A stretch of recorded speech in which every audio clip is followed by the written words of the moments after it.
Welcome back to another episode of Into the Airbnb, where we talk with Airbnb hosts about their short-term rental experience. Today's guest is Jefferey Lambert, an Airbnb host who owns and manages a unit in Albemarle, North Carolina. In this episode, he will share how he found out about leveraging the unit as much as possible by doing market research and paying special attention to the market's need for big event venues. This episode is sponsored by Airbnb, short-term rental analytics for high-return investments, comprehensive data for insights, ideas, and inspiration.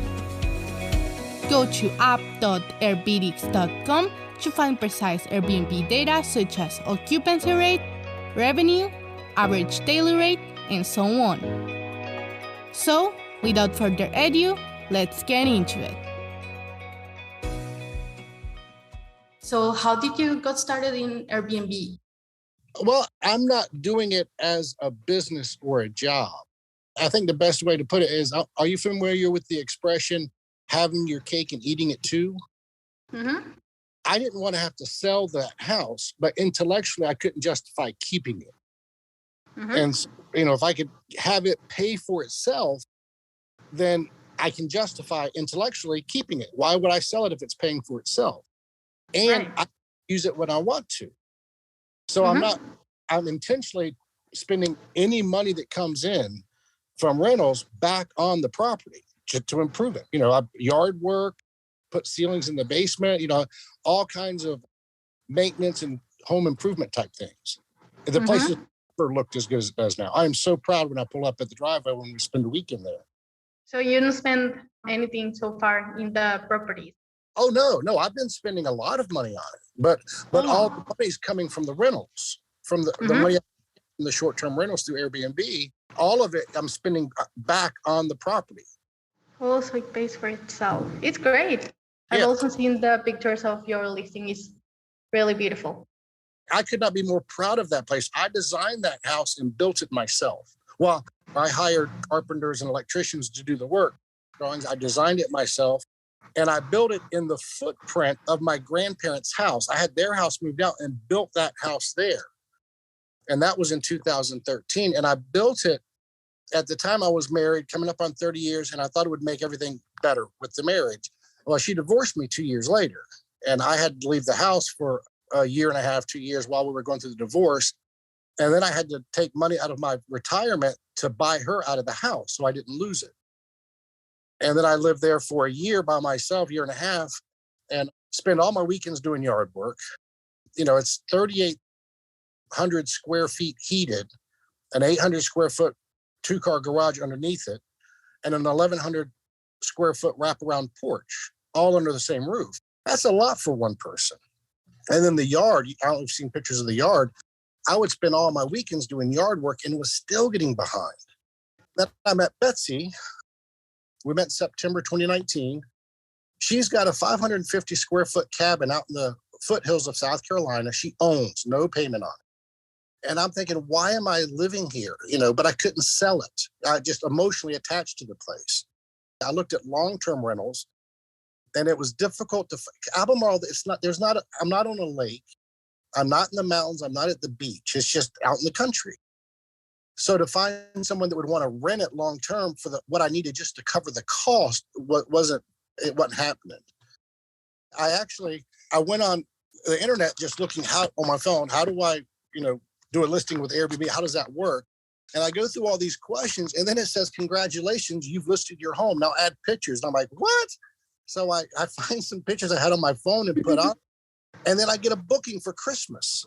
Now, Betsy and I have been dating for 2 months, well, September, October. We met in September. This is December. And I look at Betsy, I'm like, are you serious about moving in together? And she goes, well, hell yeah. So we loaded up my Jeep with everything I could get out of my house that was my personal stuff, put the rest in the detached garage, and we spent a week getting it ready. When we started, I had 3 towels, 2 of them matched. I had pillowcases as curtains on the windows downstairs.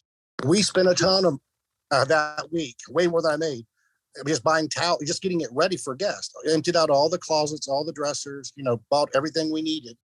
towels, curtains. Betsy helped me with all that. And then we started getting booking after booking, and I was shocked. I had no idea it would book.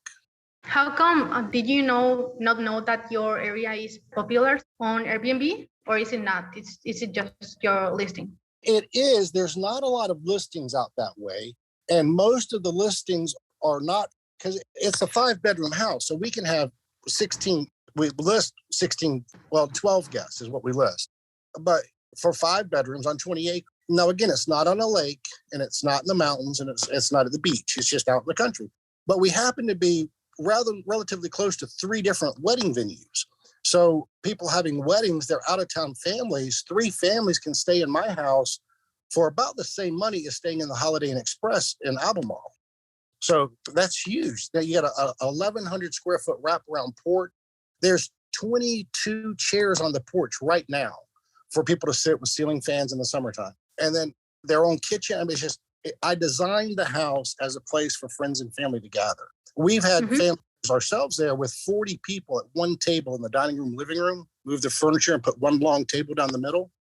There's no place like that in Albemarle where you can have 20, 30 people hang out under one roof for the weekend. And we started getting people wanting to have weddings in the backyard, smaller weddings. And so I'm thinking, all right, if we're going to do this, let's do it right. Now, just coming out of a divorce, I didn't have a lot of capital. So on my credit card, I put in a parking area beside the house that holds 50 cars. I put in outdoor lighting at all the trees in the backyard so you can light it up at night. I bought 89 yards of mulch at $27 a yard and had my landscaper put it out in the yard for me, fixed it up nice. And we got bookings for weddings. Then the COVID hit and all the bookings started stopping. I still had the money on my credit cards. But then the interest rates dropped and I refinanced. And the money I saved refinancing that house covers all of our expenses here at the cabin. And then all these people that had these huge vacations planned during COVID, their own house on 20 acres out in the country sounded really attractive. And so I started getting a lot of families coming in and the bookings filled back up. That first year, I think we took in almost right at $50,000 in bookings in the first year. Is there an estimated amount of the investment? Well, keep in mind, my goal when I started this was that the house pays for itself without being more work for me. I wanted to be relieved of having to work in the yard and doing all these, pressure washing the house and all these maintenance things that you have to do with that much property. I wanted that to happen. And so my brother does landscaping, and I told him, I said, look, I want you to do the house, but don't make me a deal. Whatever your normal rate is, charge me that. And he did. Betsy was doing the cleaning, and I was paying her the $180 I have for a cleaning fee, which I thought was in line. So it's done that. And that's my goal. I don't have to sell it if it's paying for itself. Now, when I started this, when I refinanced it, the house was around just over $300,000 is what the market value was. Right now, I've got a real estate agent calling me wanting to sell it for almost $1 million. And I'm telling him I don't want to sell it. So it's tripled. The value of the property is tripled in 3 years. So, again, when I took my retirement money to buy the house after the divorce, I looked at it as a reinvesting my retirement in the property. But again, I'm still sentimentally attached to this property because that land has been in my family for many generations. My grandparents' house was in the same footprint. When I built the house, I took stuff from my grandparents' house and my great-grandparents' house and incorporated it into the new house. The door for the basement that goes into the basement was the front door on my great-grandfather's house. My parents moved, so a lot of the family heirlooms ended up in that house, and they're still there. We've got no place else to put them. So that really is my family home, and we use it as a vacation home. But it's been a sound investment, obviously. It's taking in, this year, I'm going to show a profit because I'm taking in there's only so much I can do. I've spent thousands of dollars in yard work. The yard has never looked this good. We've reseeded over 4 acres of grass the last 2 years, 3 years, and fertilized it twice a year. I mean, that's thousands of dollars each time you do it. But the yard's never looked this good. So the value of the property itself and not having to sell this piece of property, because once I sell it, I'll never get it back. It's family property. That was my goal, and that's what we're doing. This year, this April has just worked out to be the biggest month we've ever had. There's 5 weeks. And again, it's kind of a weekend rental. Rarely do we have a booking that does not include the weekend. And there were 5 weekends in April. We normally don't get a booking in weekdays. It's a 3-night minimum. So that normally leaves a couple days in the middle open, which is fine because it takes time to clean a 5-bedroom house properly.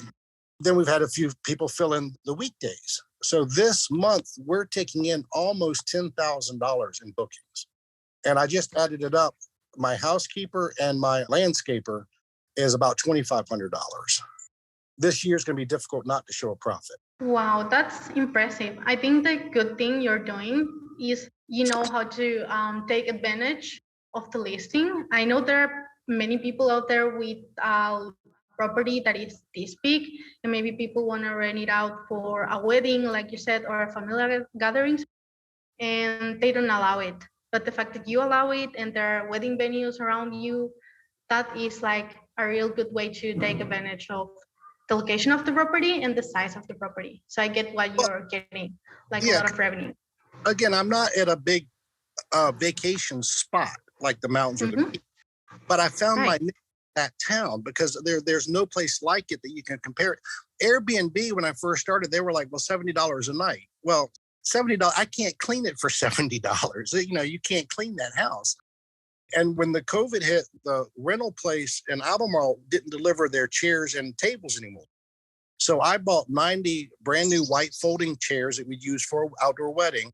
And I bought 10 5-foot diameter banquet tables. And we were able to store those in the downstairs garage that guests can use.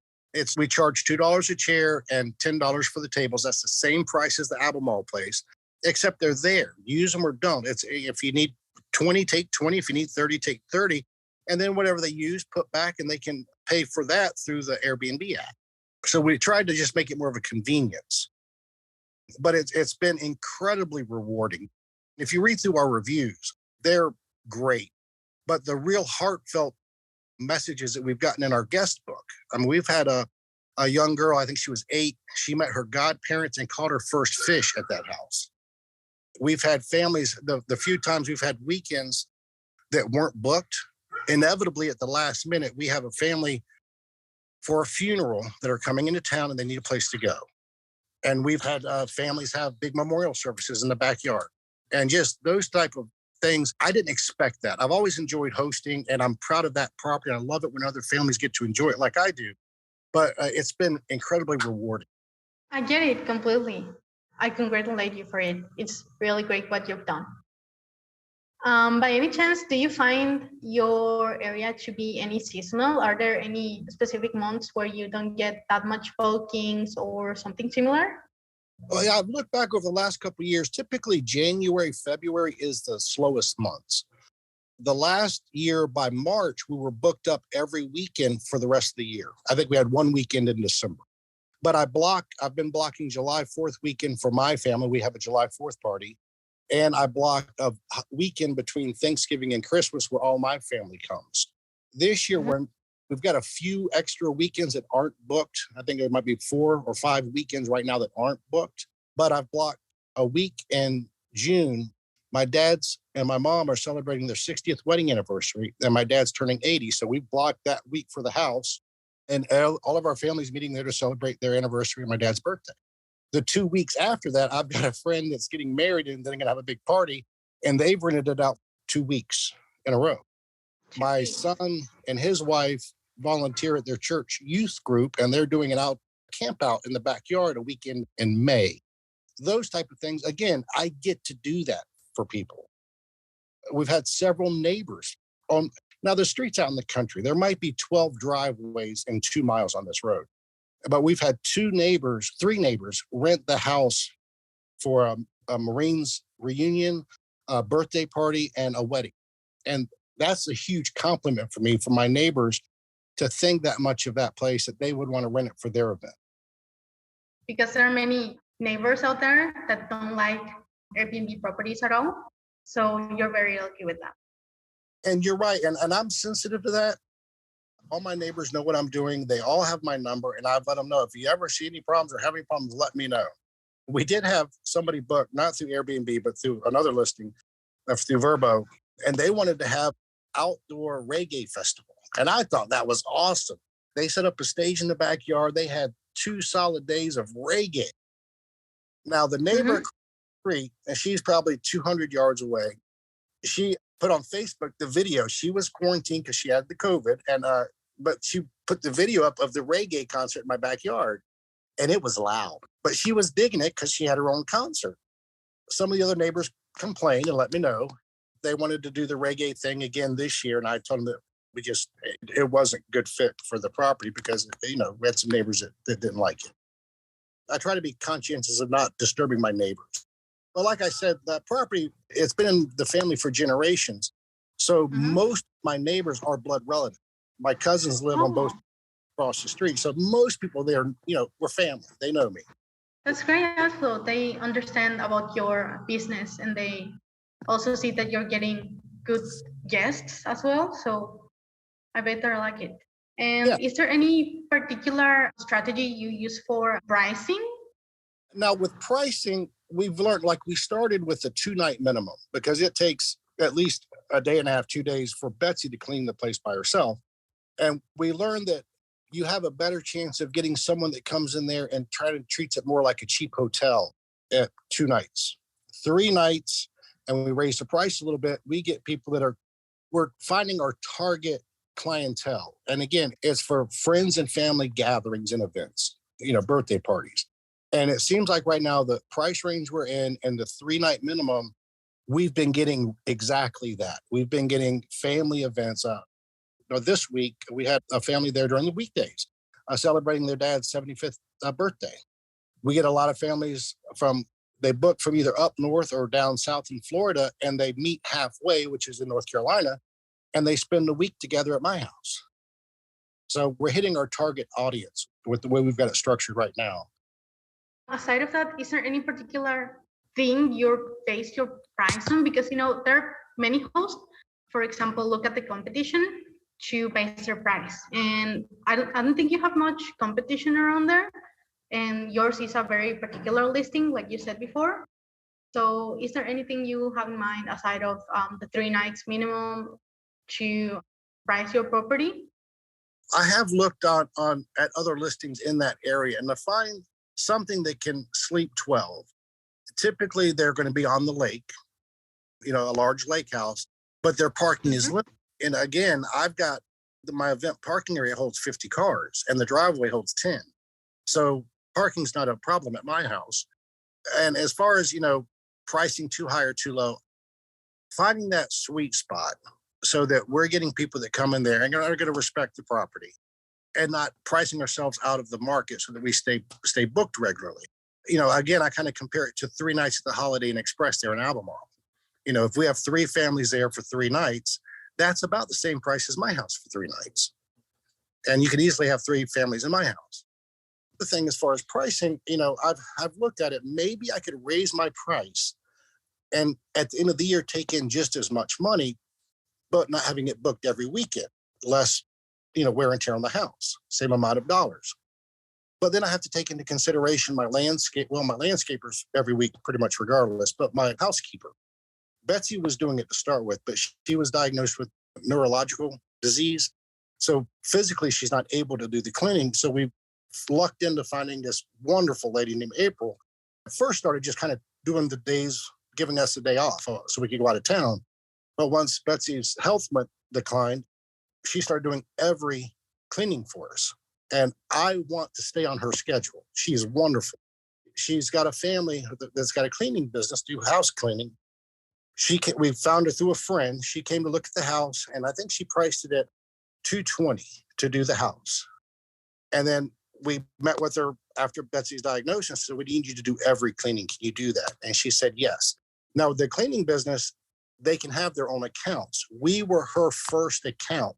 And right now we're the largest account that their company has because she's cleaning it 5-6 times a month. And it's not just cleaning. She stages the house. She prepares the house for the guest. And she knows that house better than I do as far as where the pictures need to be and how the chairs need to be set. She'll send me a picture of a little ding in the shade on a lamp. And I'm like, yeah, I did that last year. My apologies. Yeah, I'm like, sorry, I did that. She is the most important person on our team. And if I price it higher, but she's not working every week, I need to keep that in consideration because I don't want to lose her. And I raised her up to 240 last year and just raised her up to 280 this year because she's worth every penny. And, she started just doing the basics, but now she's doing more, as far as organizing our toys in the downstairs garage. We have a whole bunch of toys that we keep, cycling through. Every time I go shopping for supplies, I'm in the toy aisle, a new game or something to play in the yard. We just put that downstairs for the guests.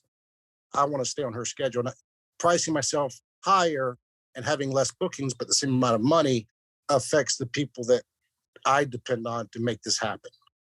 I understand. And I also admire how you meant to keep your housekeeper because cleaning is one of the most important things on Airbnb, and many hosts and guests also to know to appreciate it. Oh, a real quick story though. She's got broken English because she's Mexican, but she speaks really good English. It's a little bit of an accent. Betsy and I were there, and she comes up and asked me and Betsy about something with a pillowcase or a comforter. And I looked and I said, "Would you let your kids sleep on that?" And she goes, "Oh no." I'm like, "Okay, from now on, that's the criteria. If you would let your family stay there or sleep on it or use that bathroom, it's not good enough." So we went and got more pillowcases or whatever it was. But we've got a storage now, so we've got backups of everything. And she'll send us pictures of the guest book now because it's 2 hours from where I live to the house. So we try to still get by there once a month, at least every 2 months, just to see it and make sure and get more supplies.